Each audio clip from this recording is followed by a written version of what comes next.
You're listening to a Mamamia podcast. Mamamia acknowledges the traditional owners of land and waters that this podcast is recorded on. Hello and welcome to Mamamia Out Loud, what women are actually talking about on Wednesday, the 23rd of October. I'm Holly Wainwright. I am Jessie Stevens. And I'm Vernem, filling in for Mia today. You might have heard me on our daily entertainment podcast, The Spill. On the show today, Britney Spears' latest wedding and the rise of sologamy. Don't know what that is? That's fine, we'll explain. Also, has the US exported its abortion politics all the way to Australia? This week, it seems yes. And why women clean? The answer apparently is much more complicated than, well, someone has to. But first, Jessie Stevens. In case you missed it, you have to change your passwords. Holly, I'm mostly probably talking to you. You are very much talking to me. You got to change your passwords. A cybersecurity expert who investigates criminal hacking methods named Joe Cockcroft says he knows your password is probably password or 123456 and you're going to get hacked. Even worse, you probably have the same password across multiple platforms, meaning a hacker could access your bank account, your iCloud, and all your social media platforms. Oh, that's none of my business. You do you, hacker. Apparently, hackers have a list of thousands of words that they think are probably your password, and they can glean it from social media, like your pet's name, your phone number, or the sporting team you support. I'm so scared you're going to say one of my actual passwords. I know. Because this is tricky, this segment, because we obviously need to react to what Jessie's saying without actually giving away our passwords. With shock. You have to go, what? People have password 123. I know. People use their pets' names. Oh, my goodness. So this was UK-based, and what they had was password, QWERTY, which is just the first line of your keyboard, ABC123, very popular, and football teams. So Liverpool or Arsenal. What was interesting here is they've not even tried to do an exclamation mark. It's just a Liverpool. But in Australia, some of the most common passwords include Michael or Charlie. So if you want to know... Michaels and Charlies everywhere. The big dum-dums. If you know a Michael, just go, mate, get it a little more creative. Or Star Wars 29. Oh, my God, that would be Brent. Now you've just given me inspiration of how to hack into all Brent's private accounts. So we surveyed the Outlouders about how often they change their password, and you'll find this interesting. The people who just are changing their password because they know that it's an important security thing, 1%. 69% of people are changing their password, but only because they forgot the password that they did before with all the exclamation marks. You know who that 1% would have been? Who? Luke Levine. Yes. That is Luca going, oh, yes, I set a weekly reminder that I should change all my passwords. Because apparently what you're meant to do is either have a password manager, which saves them all, which I'm like, can't that be hacked? But I don't know enough. The IT guy right now is screaming at me, being like, no, it can't. And the other thing is do the verification where you get your passcode sent to your phone. That's the other thing you're meant to do. The longer the better, apparently, and symbols and numbers and all that kind of stuff. But don't we just do that? And then we go to MyGov the next time and MyGov says, what's your password? And you're like, no fucking idea. This is what I don't understand. It's like, sure, if you're using a password manager, but I find that confusing because you have to remember the password to your password manager. Yes. But also, how are the people who are changing their passwords every week remembering? Because then I try and change my password, but then I write it in my notes app. And I feel like that's not good security. No. I know. And then you sometimes try and get really smart and you like try and disguise what it is. So instead of bank, you might say like schmank. What I hate is when you forget your password and you tell the computer whatever you're trying to log into saying, forgot my password. So they're like, reset the password. I'm like, okay, reset the password. And then they're like, you can't use an old password. What do you mean?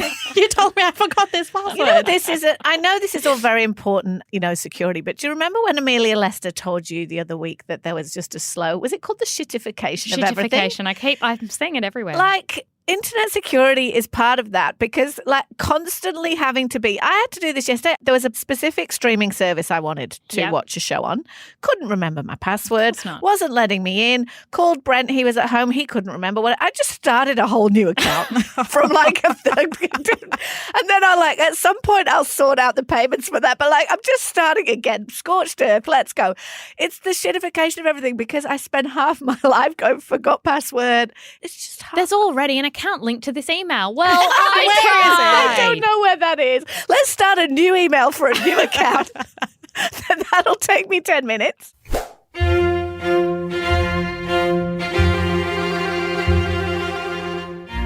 Britney Spears has posted a video of herself to Instagram. She's wearing a wedding dress with a whole veil and everything, and she's doing some cutesy poses for the camera. The caption of this post reads, "The day I married myself. Bringing it back because it might seem embarrassing or stupid, but I think it's the most brilliant thing I've ever done." Go, Britney. So it's unclear whether or not she's actually married herself, but it is a thing. Marrying yourself is a thing. It's called sologamy, and it's the idea that you marry yourself to live a fulfilling life as a sologamist. So there are actual people who've done this. A PR consultant named Sophie Tanner has done this, and she said that it's a way of her showing that she loves herself and celebrating herself the same way that married people can celebrate themselves. So it's like the ceremony around it. It's not technically legal, which means you can have fun with it and do whatever you want, but it's a way of your family and friends recognizing yourself and the love that you have for yourself. As a single person, this is the worst time of year to find out about sologamy. Why? Do you remember, I think it was a few weeks ago, the two of you and Mia talked about cuffing season? Yes. And how everyone's kind of coupling up now during the No one is more aware of cuffing season than the single person. I see it everywhere. And it's always October. October is the time of year where everyone who's single ends up in a situationship because everyone's thinking about it's the end of year. I'm going to have to see family. I'm going to go have to visit people. My family's going to ask me, are you seeing anyone? You have to say yes so they get off your back. So you end up being in a situationship. Then you have those in-between days where you're like, I'm not really sure what I'm doing between Christmas and New Year's. And then you have New Year's and you're like, actually, I don't want this relationship. So I feel like it's a new year, new me. I need to start fresh. You've spent too much time with them. Yeah. And then you haven't seen them in a month because you're with family. And then it's nearly the end of Jan, but you can't move it to February because it's Valentine's Day. You can't break up with someone before Valentine's Day. Complex. So you break up on the 31st of January after getting together in October. You do. So, I mean, this feels quite nihilistic, which makes me wonder, are you thinking of just going full sologamous? And turning up to family events. I mean, I'd come. I married myself. Well, yeah, because how else will I get a wedding gift? How are you getting wedding gifts, Holly? Look, I'm not. And this is one of the things I want to write an angry letter to somebody about. So I went deep on the sologamist and the marrying yourself thing because I think it's easy to kind of mock it a little bit and laugh at it because there are actually loads of people who've done this. There are loads of people who've done it. The first person who did it that we know about is a woman called Linda Baker in America. She did it in 1993, right?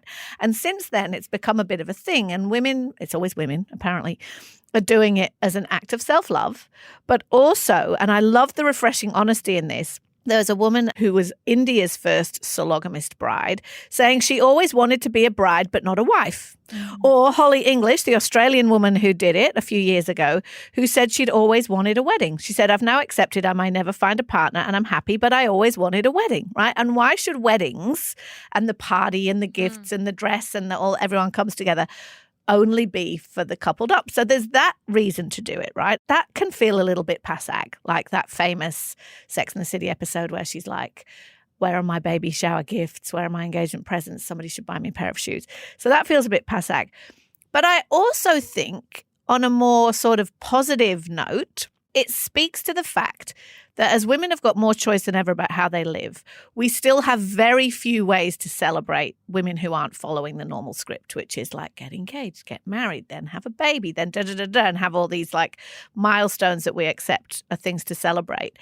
We haven't yet figured out how we celebrate women who aren't following that path. And so I reckon that this is a great thing. I totally respect that reading, and I can see how even for Britney Spears it could be healing. She's clearly had some experiences in the past with marriages that haven't worked, and it could be seen as sort of a radical feminist act, and I see that with a few of the examples. But another part of me worries that this is belonging to a bit of a shift where we're kidding ourselves into thinking we don't need anyone.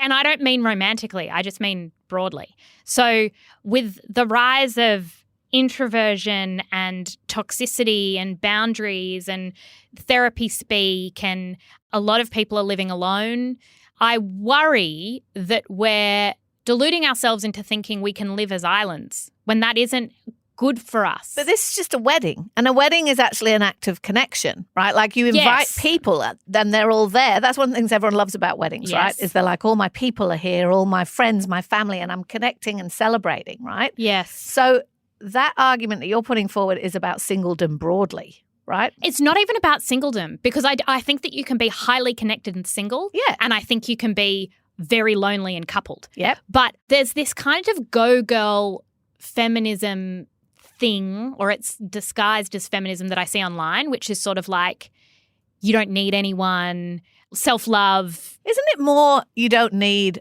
a partner? You don't need a romantic partner? Because to be honest, without wanting to sound like Debbie Downer in this, like marriage hasn't always been great for lots of women. No, right? it hasn't. So the freedom to be able to opt out of that and say, maybe I'm never going to marry, maybe I'm never going to be partnered, maybe I'm going to live my life on my terms, doesn't mean that person is going to be lonely, disconnected. That's not what it means. There's something about, and look, the whole marriage industry, wedding industry is something that, you know, we've criticised a lot on this show, and I completely agree with all of it. But there's something about the connection of two people and the connection of two families that I feel like weddings or marriages are about. And I think I bristle whenever the self-love thing comes up. There's something, because I feel like there's something narcissistic about it. I feel as though you can love oneself too much. But don't you think, Jessie, that and worship oneself too much? But don't you think, Jessie, that we're always telling people that self-love is the most important thing for their like mental health and their stability. And yet at the same time, we tell people, women in particular, that they are incomplete unless they have a partner, right? That's the cultural narrative that we're all swimming in, is like, yeah, you got to love yourself, otherwise no one else will love you. That's basically the point. It's like love yourself with the aim of someone else loving you. Yeah, but I think love has always been the wrong word. But that intense focus on romantic love being the only true way to happiness is just disproven all the time. Yeah. What about you? Are you going to do it? And how do you feel about it? When you see these women, do you feel go girly? Like, what's your vibe about it? For me, it reminds me of whenever I want to plan a birthday party for myself. Yes. Because I always feel like such a dick. It's about getting people together who are like, these people love me, surely they want to celebrate me, come to my dinner, but also pay for your dinner and get me a present and like just celebrate the love that you have for me. And it's like asking people to do something that seems so weird. Whereas like if it's a wedding and it's celebrating a partnership, or if you have a partner and they host the birthday party for you, it's different. Yeah, I know exactly what you mean. I hosted a birthday party for someone else at my house this weekend and I really enjoyed it. And then I kind of went, oh, my birthday's coming up, like I should do something. And I thought, I felt really icked out by the idea of having people over to my house for my own birthday. But then part of me is like, if you want to celebrate yourself or you want to get together with a bunch of people, then there are lots of ways to do that. There's something about the marriage to myself that makes me feel, when you first said in your introduction, Em, about it being like a PR consultant, I was like, yeah, of course, PR consultant. It's just a stunt. Like it's a stunt that's meant to make us all go, we're like, and there is this moral panic about single women. Enoughness. Like imagine that woman feels like she's enough on her own. Like how terrifying would that be? Yeah, true. I just find the worship of the self, and I worry about that. I imagine one person at the altar and they're like, I love you because blah, blah, blah, blah, blah. And then they run around the other side and they're like, I love you because blah, blah, blah, blah, blah. And then they kiss themselves, and then I just feel like that's apocalyptic. It would be interesting to know what the wedding vows are like. I'll let you guys know.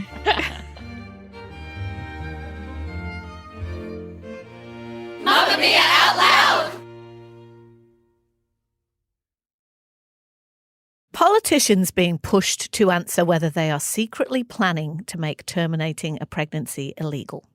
A heated stoush about exactly how many weeks is the acceptable number of weeks to have an abortion. A university walkout over a pro-life graduation speech. And one of the most prominent politicians in the country calling termination after the first trimester infanticide. If you think I'm talking about the United States right now and American politics in particular, you'd be wrong. These are all things that happened in Australia this week. And this is all adding up to a political push to get a woman's right to choose into our voting booths. But why and how? Here's a very top-line overview because this is quite complicated. So for context, there's a big state election happening in Queensland this weekend. Hi, Queenslanders. I'm sure you're very, very aware of it. It's largely expected that the Labor government is going to be overturned by the coalition in a bit of a landslide after 9 years in power. The reason that abortion has popped up as an issue in that election is that Robbie Katter, who is the leader of the Katter Australia Party and Bob Katter's son, and that party does have some sway in Queensland. It has 3 seats, I think, which represent a geographically big part of the state, says that he would immediately introduce a private member's bill to wind back abortion access in the state. Something that, if a conscience vote was allowed on the matter, could actually happen. The Liberal leader, though, the guy who's going to be the premier if everything goes the way that people think it's going to go, is a guy called David Crisafulli. And he has had to spend the whole week being asked about this and denying it and saying it's not going to be the case, but it hasn't stopped the speculation. Not helped by the fact that one of his candidates, Freya Ostapovich, has been recorded telling voters, I am on the record, I am pro-life, I can't say anything yet because we've got to get elected before we do anything. Meanwhile, in South Australia, a bill was narrowly voted down that would have banned a procedure involved in a very late-term abortion. Now, it's a very complicated and emotional discussion, this one, because it involves a tiny number of pregnancies that end in a very specific medical way under really egregious circumstances. Those kind of circumstances were spelled out this week on Mamamia by a woman called Natasha Williams. She explained how her baby, Toby, was diagnosed with very severe life-limiting conditions at the beginning of her 3rd trimester. And making the decision to undergo the procedure that this ban would have outlawed was, Natasha says, the single most difficult thing I have ever done, as it would be for all mothers who are faced with this heartbreaking decision. But I did it because I loved him with every inch of my broken heart. Now, with these very emotive issues bubbling away, we're now at the point where yesterday in Sydney, at a Conservative conference, Coalition Senator Jacinta Nabatjira-Price said she wanted abortion back on the national agenda and that pregnancies ended after the 1st trimester are immoral. She used the word infanticide. Jessie, a lot of us are confused about how this is suddenly in all of our headlines here. And it feels like there are some who are keen to make this issue political in Australia in the way that traditionally it just isn't, right? Do you think that they'll succeed? It feels like a political debate that will never be fully settled or fully decided. And I wonder if that's because of how highly emotional it is for all people involved. So it speaks to the definition of human life, who we see a baby as belonging to. It's also about faith, people's religious beliefs. And it's about women who have made, in consultation with their doctor, the most heartbreaking decision they've ever had to make in their life, and then being told by a politician that it's infanticide. I cannot imagine what that would do to someone. It feels as though it's definitely being used as a political football, though, and we've seen this in the past. It comes up, and I think everyone looks at each other and goes, aren't we talking about one person here? Like, really, in terms of all the issues that affect Australians, this is such a tiny minority. I was looking at the South Australia example, and I think they were saying that in the last 18 months, it almost didn't impact anyone. Like, there was no one where this was actually an issue. And the women who, I think Natasha's story was so important, because when we're talking about terminating a pregnancy at 35 weeks, to be completely honest, I think that a lot of people do look at each other and go, wait, what? 100%. Like, that's a very emotional, like the image that conjures up in your head, if you have ever been pregnant and you know what it is to look at that ultrasound, you're just kind of going, oh, people can snap their fingers. And that's just not what's happening. It's a deliberate misrepresentation. But I've just found the whole thing quite distressing to see it play out, especially because we know that when Roe v. Wade has been wound back in the US, it's not an exaggeration to say that women have died. There are examples of women who have died because you're privileging that baby's life and you're going, there are times in which late stage, there might be a fetal abnormality or whatever, but you get to the point where the woman is almost dead, as Harris said recently, before you intervene. And in that way, it's a very sort of big discussion. What have you made of it, Em? I'm quite concerned because I just see it all over my TikTok because that's where I get all my news now. What do you see there? What's there this week with all this stuff? It's the speech at ACU, Australian Catholic University, of everyone walking out. I didn't actually see what the speech was, but I just saw like videos. I think it was students who were filming on their phones of, I think, like a professor talking about like abortion, and like they were just filming the crowd basically of like an empty seat of everyone walking out. But it was the comments on those videos of people in my generation, especially like younger men, commenting, going, looks like I'm moving to Queensland, looks like I'm moving to South Australia. Like, It's quite scary because I always thought it was a generational thing. Yeah. And I thought once that passes, we'll be fine. Jessie, can you explain about the ACU story? Joe de Bruyn is a former union boss, and they were giving him an honorary degree. And in so doing, he was then delivering the graduation speech at ACU. There's some in New South Wales too, but this one was in Melbourne. And in this speech, so if you were graduating, you were there, you might be with your parents or a partner or whoever. And you pay like at least like $50 to $100 per ticket. You pay to be there, right? And so this speech started talking about abortion. It said abortion is the single biggest killer of human beings in the world and referred to it as a tragedy that must be ended. He also spoke critically about IVF and same-sex marriage. And what you saw, Em, was like 95% of the auditorium actually got up and left. And I've read reports that said most of the people that stayed were there filming. And then apparently there was a tiny portion who gave him a standing ovation. That's interesting to me, right? Because I wasn't surprised, and I admit that I don't know very much about this, which is why I'm throwing to you, my Catholic friend. I am not surprised that a speaker at a Catholic university made those comments. So it's not a Catholic university. Oh, I thought it was. So it's called Australian Catholic University, and it was set up that way, right? It's actually a public university, and most of the people that go there are not Catholic. Right. So he didn't understand who his audience was. Part of me is like, did you not understand the brief? Basically, you can study kind of religious subjects there. Both my parents went to ACU. I have a lot of friends who went to ACU, and I think a lot of them went there because it's one of the universities that offers things that other universities don't. I have two friends who studied nursing there. Yes. And they couldn't believe the speech. They were exactly. Like, it's crazy. So it says on the website, like, you don't need to be Catholic to study with us. Across our university, staff and students of all faiths of none work within the framework of respect for our mission and tradition, commit to the pursuit of knowledge, blah, blah, blah. So I totally understand what you're saying, Holly, is that you look at that.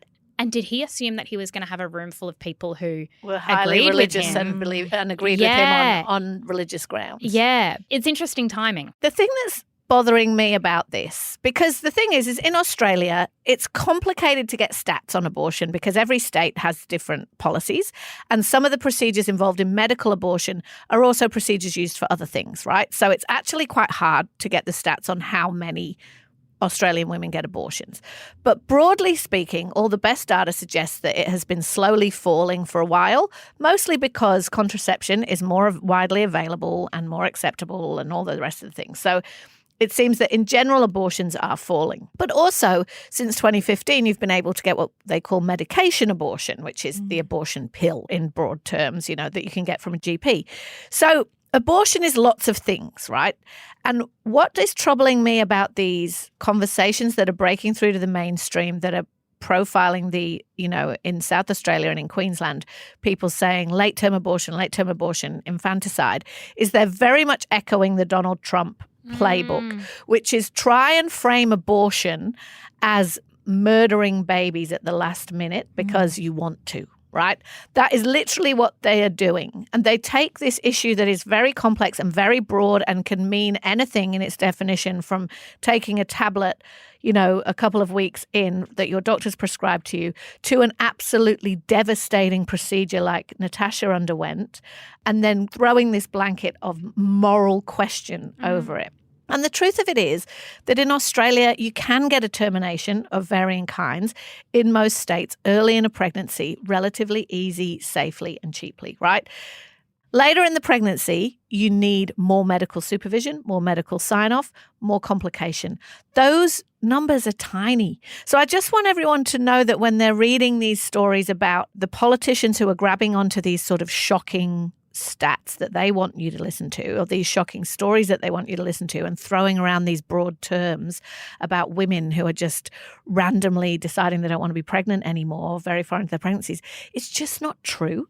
It's hijacked something that isn't an issue. Like, it isn't an issue here. No. And in the case of Natasha, and she said that her son Toby was never going to see, he was never going to walk, he was never going to talk. Thinking about his quality of life, I mean, that was what was heartbreaking for her.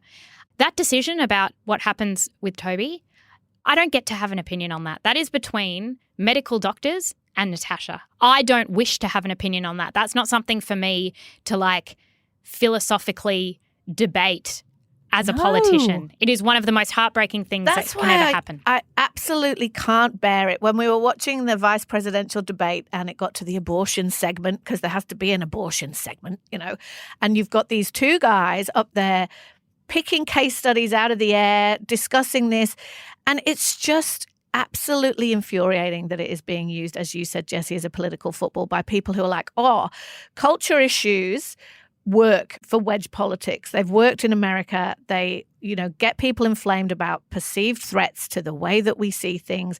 We've got a very diverse population in Australia, many of whom would have different views on abortion for religious reasons and otherwise, and none of that is threatened. Because the pro-life people I know don't want to project that onto the rest of Australia. There are deeply religious people that I know that they're just like, I don't believe in abortion. Fine, absolutely fine. But they don't want that enshrined in politics. Just dip behind the headlines, I would suggest, on this issue.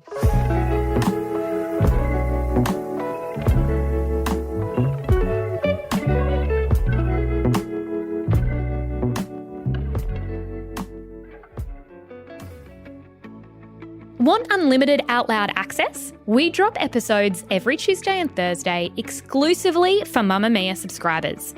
Follow the link in the show notes to get us in your ears 5 days a week. And a huge thank you to all our current subscribers.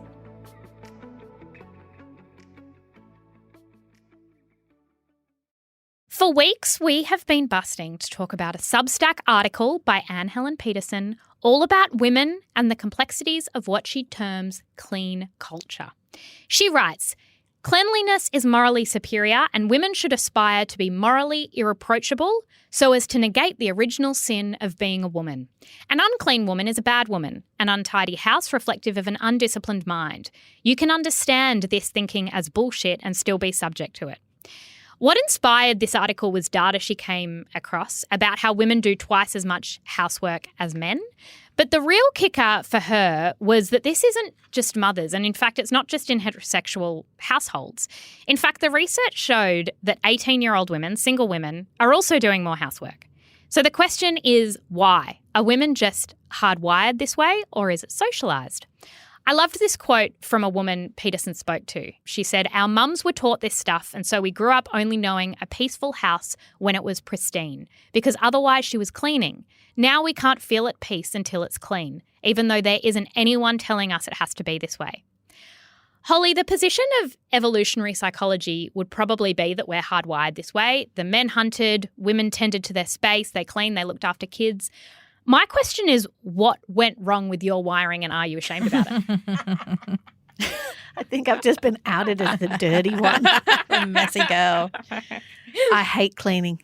Hate cleaning. All of it? All type of cleaning? I hate all housework. There's not one little bit that you don't So mind? I do it. Don't get me wrong. Yeah. Like, I don't live in a pigsty and we don't have a cleaner, and Brent does some and I do some, and like, so obviously I do it, but there isn't even a bit of me that enjoys it. I hate it.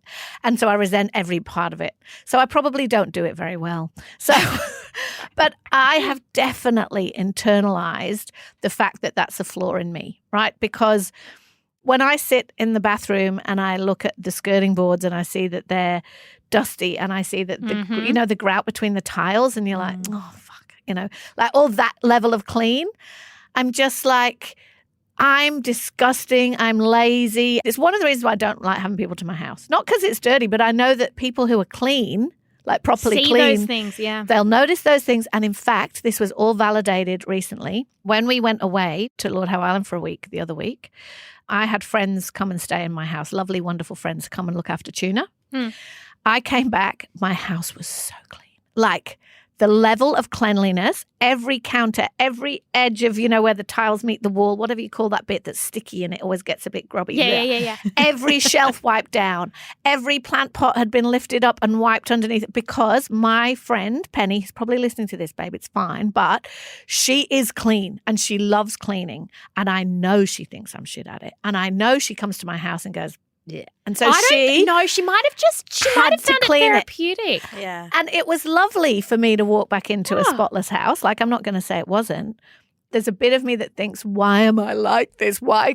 Because I think it's like, it is hardwired into me somewhere that there's something wrong with me because I don't like cleaning. And you live alone. So this is kind of talking, this whole article is sort of about why women who even live alone are doing more housework. Like there's no point. I was wondering why it said women who are single also do more. I'm like, more than what? It's like more than no one? Is it more than single men? I think more than, and also more than in the past is one of the other things she says is that this isn't shifted with women working more. So I think I'm the opposite of you, Hol, whereas I don't like cleaning. I like tidying. Like I like things to look tidy.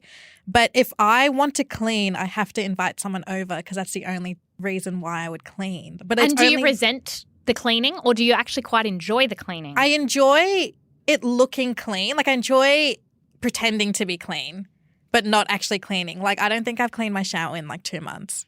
Because, like, you don't really see it. I just close the door. Yeah, so true. So I don't like the look of things being dirty, so I just don't look at it. And how about, like, just during the week? Like, if someone came to your house on a Wednesday night, is your washing done? Is your bed made? Are your floors vacuumed? Bed's made? Yeah. Washing and floors, no. So anything they can see will be looking clean. I'll trick them. Looking clean. And I think I need to trick myself into thinking it's clean as well. Doing the actual act of, like, deep cleaning is not for me. What about you, Jessie? See, I wondered because I thought I enjoyed cleaning and in very specific contexts. I have days now where I'm at home with Luna and let's say she goes down for a nap. Having an hour to clean almost feels like a privilege. It feels like a little luxury that I quite enjoy, right? And I enjoy it because in that hour, I don't have anything else to do. I can put on a podcast. But you can scroll on TikTok. I feel weird during the day. Like it would make me feel lazy. I feel weird about it, right? That's under the cover of darkness. Yes, exactly. But then I was like, do I like cleaning or do I like the experience of the house being clean? Yeah. Which is a different thing. And then I thought about the drudgery of the everyday stuff, right? Like the job I hate the most is wiping down a high chair. That kills me. I've looked at that and been like, but I don't want to. Yeah. And I have to do it and Luna, 3 times a day. Your daughter is at a very messy age. Yes. Because she's up and about and into everything and she's eating messily and all the rest of it. So there's a lot of goo and slop and mess and things not in their place. That's not satisfying. You know what's satisfying is like I don't mind a vacuum, a mop, put on a candle. Oh, like I just feel like I've got my life together. But there's nothing satisfying about wiping down a high chair. I don't like having people in my house either, Holly, and I think it's for that reason. There's like a privacy thing. And then I thought about how women have internalized, I think it's to do with periods and all that kind of stuff, disgust. Like we have this real visceral sense of disgust. And being messy feels like people would think I am disgusting. Like that they would think I am dirty. That they would walk into my house and they'd go, this is messy, she is dirty. And then like even I'm disorganized and lazy. Yes. That's what I think too. Or like let's say the fridge isn't clean, so something smells in the fridge and then the bad smell is like you being disgusting. And then even a bathroom, like men don't have as much shame about their bodily functions as women. They just don't. So a bathroom being pristine doesn't have the same like moral value. For a woman, it's like even having the chunk of toothpaste or having the like, you know, it's very different. This is the thing is that the problem with cleaning as self-care, which is kind of being sold to us a bit, I think, this idea that, and I know and love people who do love cleaning and it's there, you know how you have that period on the weekend when you're cleaning, right? Same in our house. The house gets cleaned on a Saturday, broadly speaking. Kids have a job, we're doing something, whatever. The thing is about it is the minute I've done the bathroom and you've wiped down the sink from all the toothpaste spills and you've scrubbed the toilet and you've done all that, half an hour later, one of the children has been in there or one of them been in there and it's dirty again. It's never finished. Like the perfection of a clean home, unless you do have, full-time staff or literally you spend your day doing it, is never over. So it's never sort of done. And I know that there are a lot of people who do find that meditative and satisfying, taking something grubby and making it fresh. But it's one of those things that society's agreed we should all like. Yeah. And I think that's convenient, isn't it, that we've decided that all women should like that, because it's something that someone has to do or we're literally all going to get sick and die. Like if you never clean your bathroom, someone's getting gastro. So but apparently I have to enjoy that, and it's something I want to do with a podcast and a candle. It's like I fucking don't. I like gardening, as you know, and I like cooking. So I like cooking a meal, but I missed the domestic chip that was like, oh, folding, washing, how satisfying. You know what? Folding washing is my least favorite thing in the world. And very often on Sunday, there will be a mountain of clean washing in our house as big as the house. And recently I went round to a friend's house who has this beautiful house and a beautiful renovation on the house and everything. And I was like, she's so got it together, right? She's got a laundry, a big fancy laundry.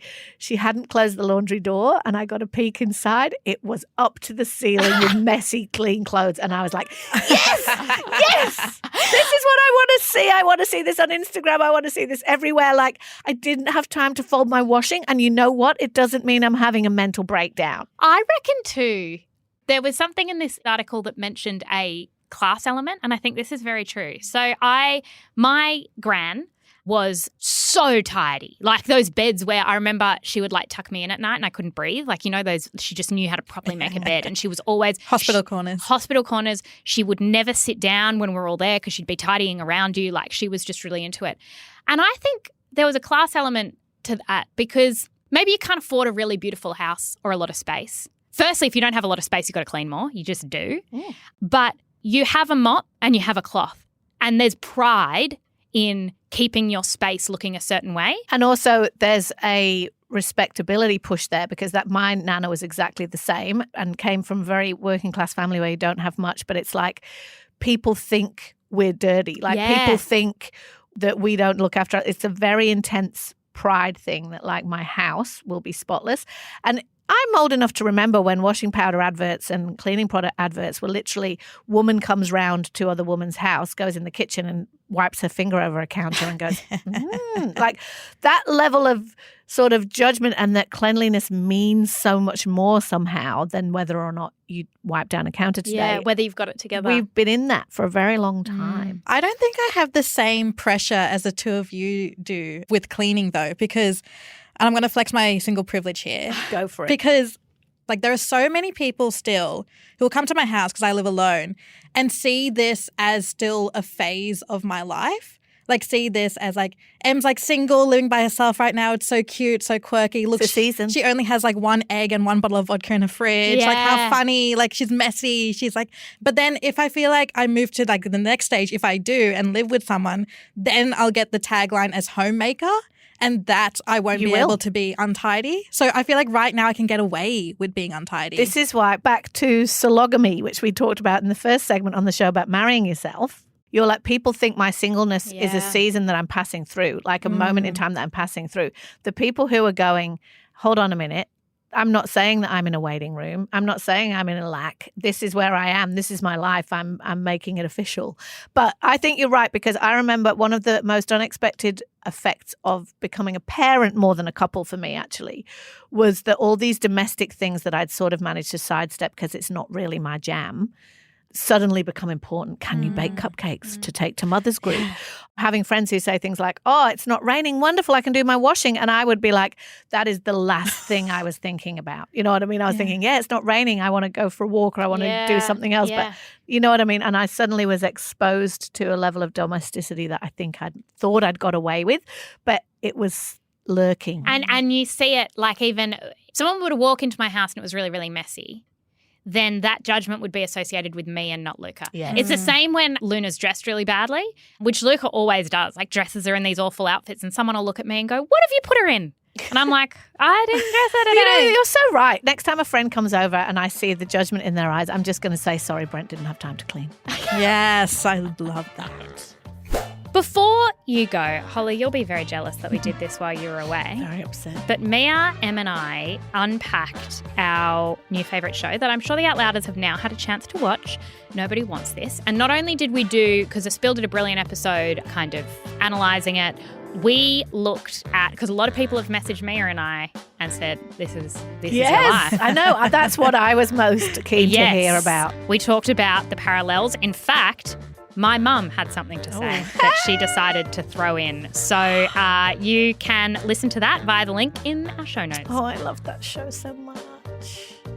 A massive thank you to you, our Out Louder friends, for listening to today's show and every show you listen to.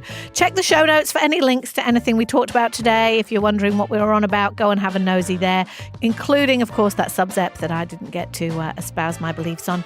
Also, find us on Instagram and TikTok. Carry on the chat in the Out Louders Facebook group, and we're going to be back in your ears tomorrow. Bye. See ya. Shout out to any Mamamia subscribers listening. If you love the show and you want to support us, subscribing to Mamamia is the very best way to do it. There's a link in the episode description.